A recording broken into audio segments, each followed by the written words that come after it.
Bon matin tout le monde. On va faire ça bien simple. Si vous avez des questions, je pense que je vais plus viser là-dessus que d'autres choses. Parler de vertus thérapeutiques, on s'entend que pas mal tout le monde ici, si vous êtes amateur de piment, vous en connaissez déjà un petit bout. On va commencer. La première des choses, c'est que le piment, plus de vitamine C que des oranges. Fait qu'en partant, c'est déjà un bon plus pour le piment. Ensuite de ça, la consommation de piment, effet de métabolisme, ça va vous activer le métabolisme, perte de gras, perte de poids, c'est des bonnes solutions à utiliser. Présentement, il y a d'autres compagnies qui s'en vont sur d'autres vertus, utiliser la capsaïcine pour traiter d'autres maladies, mais c'est pas encore du formel, fait qu'éventuellement, on va avoir des résultats dans les prochaines années. La raison du pourquoi le docteur Piment, c'était ça aussi. On a commencé après un accident, puis c'est ça qui m'a remonté. Puis on s'entend aussi, manger du piment, ça va vous éviter une grippe, comme Claude dit. Hein? On n'en parle pas de ça. On n'en parle quand on travaille avec le public, mais 2-3 doses de piment, puis on s'en sort. Ça nous fait monter la chaleur dans le corps, à peu près comme là juste à vous parler. Avoir mangé 2 bas de Gelokia, puis j'aurais aussi chaud. Fait que si vous avez des questions, gênez-vous pas, là, je suis un peu en manque de sujet. Je vais être capable probablement de répondre à vos questions. Moi j'en ai une, oui. Ça va peut-être pouvoir m'aider parce que souvent quand je fais les dégustations, surtout quand je suis allé au festival de Saint-Tite, j'ai l'impression que 99,9% des Québécois ont des problèmes d'estomac. Ouais. Ils ne peuvent pas manger piquant parce qu'ils ont problème d'estomac. On dirait que tu irais dans un pays où ils mangent piquant et ils n'en ont pas de problème d'estomac. C'est ça, c'est encore là, c'est beaucoup de psychologie à dire que, ok, bon, à cause de la fameuse brûlure, qui est une hallucination des neurotransmetteurs, qu'elle pense que c'est une brûlure, mais que c'est pas ça du tout. Fait que là, les gens assimilent, ça me brûle la gueule, ça va me brûler l'estomac. Non, ils traitent des ulcères d'estomac avec un médicament qui est fait à base de poudre de cayenne. Fait que c'est impossible que vous ayez des ulcères d'estomac à manger du piment. Le truc ou la fameuse mentalité de manger du épicé, c'est pour vraiment les épices secs. Ça, c'est dur à digérer. Que ça soit cumin, cannelle, tout ce qui est en poudre, un épice. Bon, là aussi, la mentalité se mélange. Le piment, c'est pas épicé, c'est piquant. L'épice, il est épicé, puis c'est ça qui est dur à gérer. Fait que de là où ce que tout le monde se mélange, puis le monde, on s'entend qu'au Québec, ils aiment ça se mélanger, puis ils se contentent beaucoup de l'information qu'ils ont, puis ils vont pas chercher plus loin. T'sais.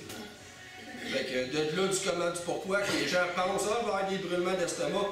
Non, à haute dose de capsaïcine, tu peux avoir des crampes de capsaïcine. On en connaît qui en ont fait des bonnes.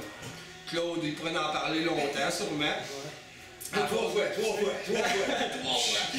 Mais c'est de la pue, là. Mais non, écoutez, question épicée, on met dans les épices, puis question piment, on va rester dans le piquant. Il faut confondre les deux ensemble. Ça répond à ta question? Ah oui, ouais. Moi, je vais ouvrir une parenthèse. Oui. Je vais en parler un petit peu de ça. T'as pas un speech, cet après-midi? Oui. C'est un gros mythe, ça, que le piment va donner des ulcères. Ce qu'il faut garder, c'est pas le piment, c'est ce qu'on a mis en dessous. Ouais. OK? La majorité des gens qui vont développer des ulcères en disant « je mange épicé », qu'est-ce qu'ils mangent? Des mets mexicains. Regardez, c'est quoi un mets mexicain? C'est un paquet de steak haché avec une tonne de gras. Du gras, c'est très dur. Ah, c'est des Mexicains, tu as le ça, là. Regarde, les mets mexicains. Mexicain du Québec. Je n'en mange pas. Mexicain québécois, comme OK? Je n'en mange pas de mets mexicains, je n'ai pas d'ulcère d'estomac. Quand je veux manger épicé, je vais m'orienter, moi, vers des currys indiens, des currys thaïlandais, des mets vietnamiens, laotiens, cambodgiens. Pourquoi? On parle de très peu de viande, beaucoup de légumes. Exactement. Et ça se digère très facilement, fait que ton piment est éliminé. Plein d'antioxydants. Quand je mange très gras, n'oubliez pas que la capsaïcine est liposoluble, ce qui veut dire que ça se dissout dans le gras. Alors, dans mon estomac, j'envoie un paquet de gras, j'envoie de la capsaïcine. La capsaïcine rentre dans le gras reste sur l'estomac parce qu'il est très dur à digérer. Pour digérer ton gras, ça te prend énormément de bile. Fait que là, tu augmentes l'acidité, en plus d'avoir de la capsaïcine et du gras qui te dort longtemps dans l'estomac, tu vas développer des ulcères, mais ça ne vient pas de ton piment, ça vient de ton gras. Faites attention à ce que vous mettez avec votre sauce, vous n'aurez jamais de problème. Merci, Claude. Je me suis sauvé 2 minutes. Y a-t-il d'autres questions? C'est là. Oui. En gros, je voulais savoir, parce que les gens ont toujours peur du piment, le piment, ça s'éduque. Qu'est-ce qu'on peut faire pour faire en sorte que les gens soient éduqués en le piment? Parce que il y a, du chili. Oh, je mange très pimenté, je mange de la poudre de chili. Ouais, ok, d'accord. Je te dirais, la première des choses qui serait bonne, en partant une journée comme aujourd'hui, c'est une entrée qu'on fait dans le monde au Québec. C'est historique le moment aujourd'hui, c'est une journée très spéciale, puis ça va ouvrir des portes à tous ceux qui ne connaissent pas vraiment le milieu. Fait que ces gens-là vont être portés à curiosité, peut-être poser plus de questions, mais il ne faut pas avoir peur non plus si on en sait un peu de partager la connaissance. Même si c'est pas beaucoup, si on a 2-3 informations en poche, gênez-vous pas d'en parler à monsieur, madame, tout le monde qui achète du ketchup Heinz ou de la Frank Red Hot ou du Tabasco. C'est pas pour dénigrer ces sauces-là, c'est des légendes, ils font la planète entière, c'est de la grosse machine. Mais c'est une autre variante, puis c'est ça que les gens connaissent. Mais le milieu, il est large. On a des gens comme Sinaï Gourmet, les sauces dames, moi-même, Sand Dragon qui s'en vient joindre à la gang, Pepper Master. On est tous des passionnés. On a un produit différent chacun, qui est particulier, puis chaque produit peut ouvrir une porte pour des goûts différents. Il y a des gens qui n'aimeront pas un certain type de sauce, mais vont préférer une purée, mais c'est ces gens-là qu'il faut les éduquer. Il faut essayer de partager un peu plus ce qu'on connaît. Puis comme je dis, une journée comme aujourd'hui, la visibilité que ça va avoir, mais ça va ouvrir des horizons sur beaucoup de choses, puis peut-être que d'ici 1 an ou 2, les fameux mythes, les faux mythes québécois par rapport au piment, l'épicé, le piquant, on va être capable de descendre ça, puis les gens vont connaître ça comme ça serait une pinte de lait.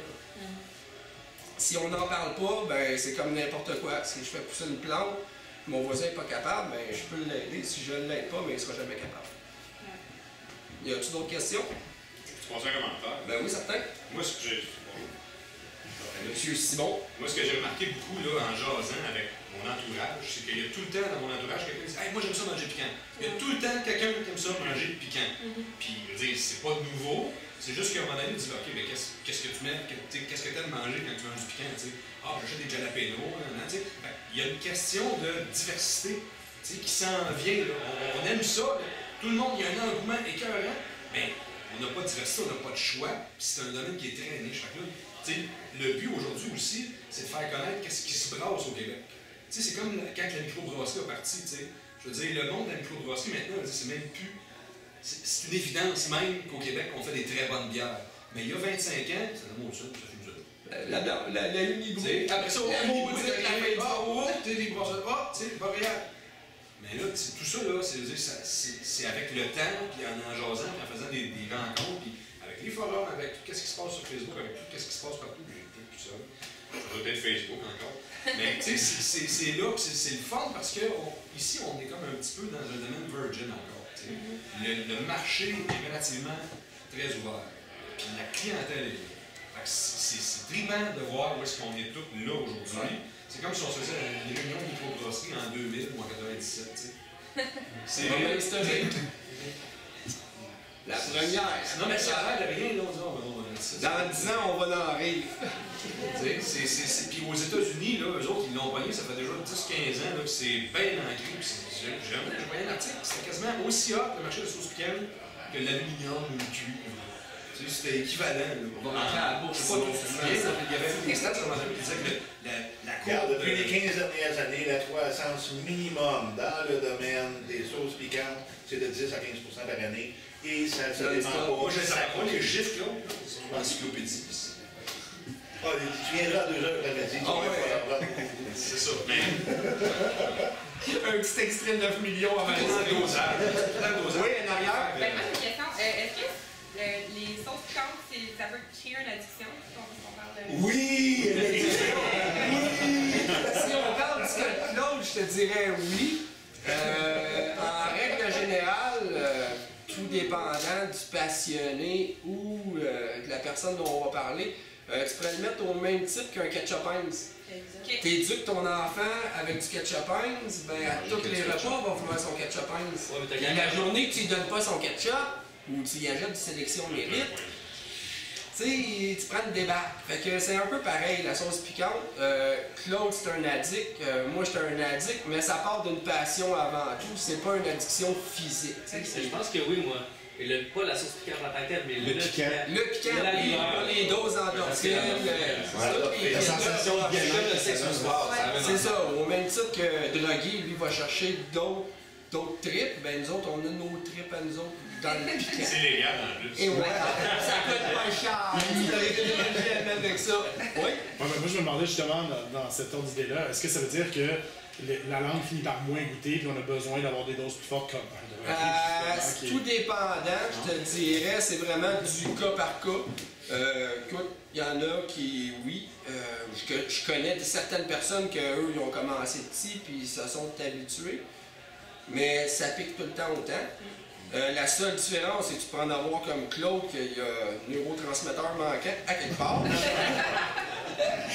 Mais non, en règle générale, je ne dirais pas que tu peux créer peut-être. C'est pas comme genre, ok, tu fumes un joint quand t'es jeune, mais là t'es rendu à 25 ans, t'as jamais arrêté, faut t'en fumer 10. Ta dose de sauce, ça va être aussi bonne à tous les repas, même si tu peux en manger pendant 10 ans. Ouais, c'est ça. Tes subtilités. Tu perds pas du goût. Comme tu dis qu'on brûle pas parce que c'est juste le cerveau qui pense ça. C'est exactement, c'est une hallucination. Fait que c'est pas rien, ça t'endommage rien. Autant que ça t'endommagera pas l'estomac si c'est du piment. On s'entend que si tu rajoutes 50% de vinaigre dans ta sauce, ça risque d'être une autre affaire. Mais le piment à la base, tu as déjà goûté, mais tu t'attends à ce que ça soit fort. Déjà là, tu as déjà un seuil peut-être. Parce que physiquement, je pense qu'il y a une c'est la première fois que tu y goûtes, tu serais surpris. Résistance à la douleur. Ah oui. C'est plus une habitude à la douleur, je dirais, qu'une résistance. Ça, Claude, il va nous en parler sûrement pas mal plus tard. Son sujet, il est déjà fait là-dessus pas mal. Y a-t-il d'autres questions? Oui, moi je me posais une question de savoir sur Internet, est-ce qu'on a des sites, des recettes avec des plats? Encore là, oui puis non. Sur certains sites, je connais plusieurs cuisiniers qui ont leur propre recette, que oui, ils ont certaines recettes qui vont intégrer le piment dans la cuisine, mais il n'y a rien de spécialisé encore. Ça, c'est une autre chose que ça va être à nous, les sauciers et maîtres pimenculteurs, d'instaurer ou créer ou de donner ça au public, justement. Ça va être notre mission à nous autres. Là. Je sais que Sinaï Gourmet a déjà un but en arrière dans sa sauce pour les cuisines. J'ai goûté les produits Navi tantôt, qu'eux aussi ont une mentalité à aller en cuisine. On a Island Spice aussi qui est là, que lui c'est beaucoup des assaisonnements, ces choses-là. Fait que tranquillement, pas vite, là, d'après moi, on s'en va vers ça, qu'il va y avoir plus de sites spécialisés ou vraiment, peut-être même chacun sur nos propres sites, on pourrait intégrer une page ou des conseils de cuisine. Avoir un budget pour un site internet. Ajoute ton domaine tout de suite. Ouais, c'est vrai. Ça coûte pas cher, tu le feras dans 2 ans. Je vais l'acheter, je vais aller clairement. Ouais. Dans 2 ans. Tu fais comme Charles Biacoua, là, tu rajoutes ton site, tu 4 fois le prix. Ah, mais tu sais, le monde nous demande souvent qu'est-ce que tu fais avec ça, tu sais. Tout, dans tout. Et voilà. Oui, mais quand on est là-dedans, On le sait. on n'est plus sujet à essayer, mais quand on n'est pas là-dedans, pour rentrer les gens là-dedans. Non, c'est pas ça si je voudrais mettre des recettes pour justement essayer de rentrer ça dans les habitudes. J'ai goûté à un moment donné des petits piments jalapeno avec farci. C'était excellent, mais j'aurais jamais pensé le faire. Tu sais, il a fallu qu'il y ait un qui me fait goûter. Ben, ça, c'était un autre chili des États-Unis qu'à un moment donné, il a poussé à la coche, ça a sorti ça, mais là, ça a fait. Ça, c'est une bombe, là. Le jalapeno popper aujourd'hui, c'est une légende, là. Tout le monde connaît ça au même titre que la livre de bacon. C'est ça, mais encore. Mais il y a plein d'autres choses, il y a d'autres choses qui s'en viennent. Oui, c'est ça. C'est émergent, puis on commence. C'est vrai que quand tu achètes une sauce forte, une sauce piquante, les gens te demandent qu'est-ce que tu fais avec ça. C'est quoi tu fais? C'est la première question. On les fait goûter. Les 2 premières questions, souvent, c'est ça, c'est les ingrédients, puis qu'est-ce que je fais avec. Mais tout ça, d'après moi, comme je disais, ben, tout ensemble, la grosse famille des piments au Québec, ben, éventuellement, il y a de quoi qui va se créer avec tout ça. Puis, veut pas, ben, l'engouement est là. Ça va continuer de grossir. Puis là, ben, non seulement ça, mais c'est que les gens aussi, plus ils vont l'utiliser, plus ils vont se rendre compte de ses vertus thérapeutiques.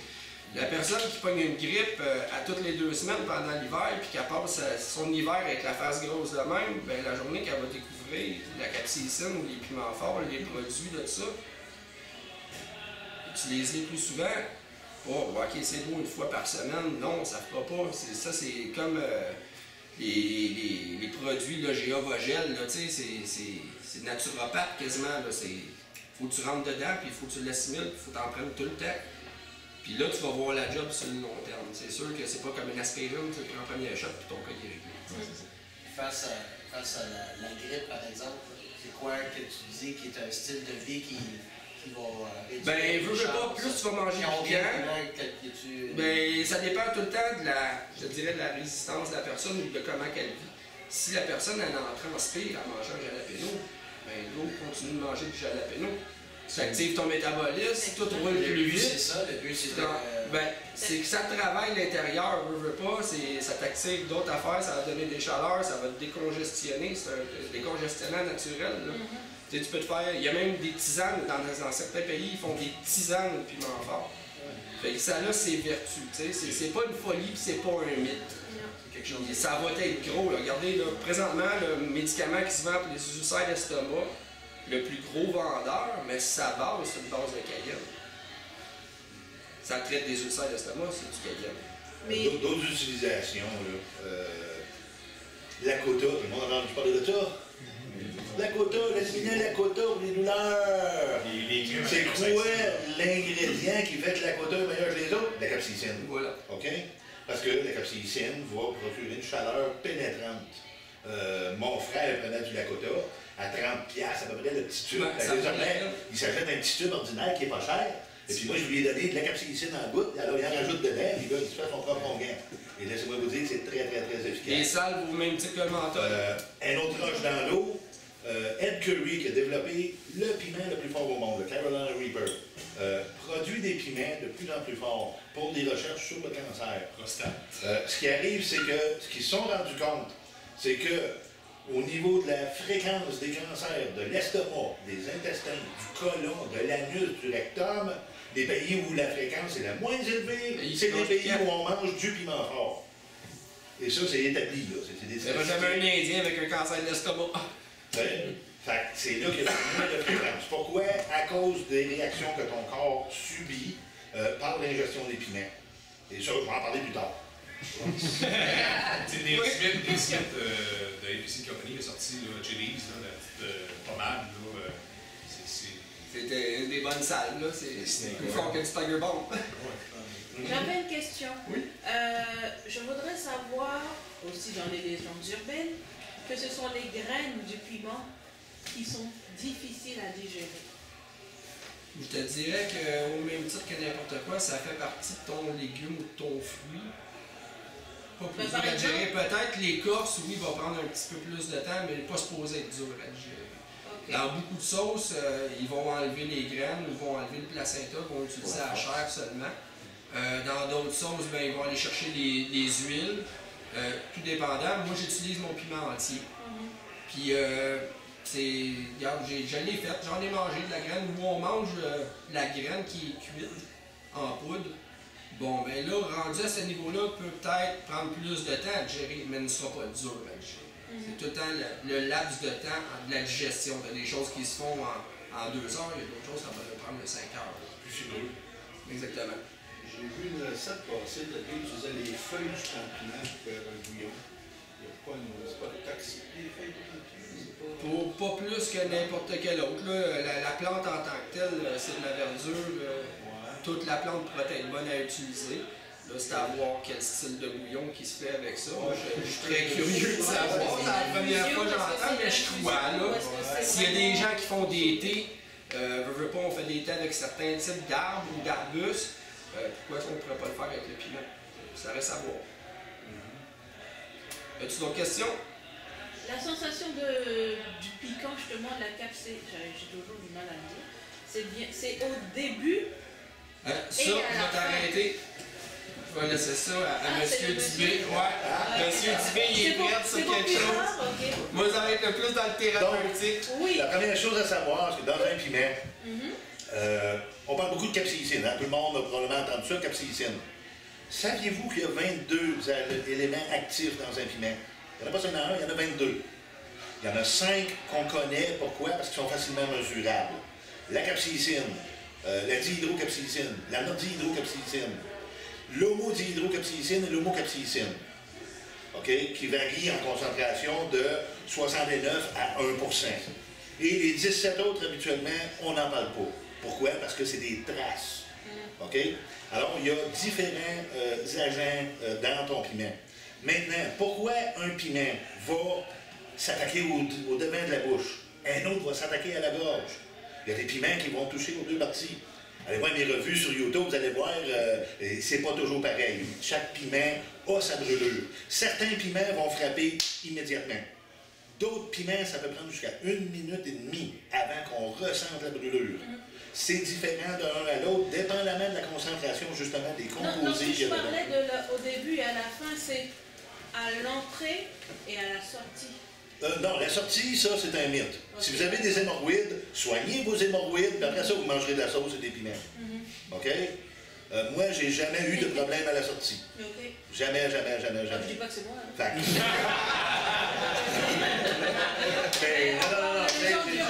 Je regrette, là, c'est une légende. Oui, c'est une légende. OK? Il y a peut-être des gens aussi qui sont plus sensibles. À un moment donné, j'en suis venu à me dire, moi, est-ce qu'on développe une tolérance en bas comme on finit par en développer une en haut? Peut-être! Mais je n'ai jamais, au grand jamais, eu d'inconfort. Jamais. Je comprends pas, ça m'agace qu'elle monte pour... Ouais, des questions comme ça. Ça m'arrive. Même dans les débuts. Tu sais, pour moi, ça va bien, mais en fait, est-ce que c'est vraiment... C'est ça, est-ce que c'est selon la variété, comme vous disiez tout à l'heure, il y a des piments qui réagissent plus à tel ou tel endroit. C'est ça. Est-ce que c'est pas selon aussi la variété que ça réagit à un autre endroit? Regarde, moi je peux vous dire que la majorité des piments, ça se passe dans la bouche. Il y en a certains qu'on va ressentir au niveau de l'estomac. Exemple, le Carolina Reaper. Carolina Reaper, tu vois, une brûlure au niveau de la bouche, mais c'est pas long après qu'il y a une réaction qui s'installe au niveau de l'estomac. Tu peux le sentir dans les intestins, mais non, rendu à l'autre bout, moi je le sens plus là. OK? T'es content que ça aille. S'il n'y a pas d'autres questions, on va closer le deal et on va se garder. Ouais, ben ça, on les garde pas.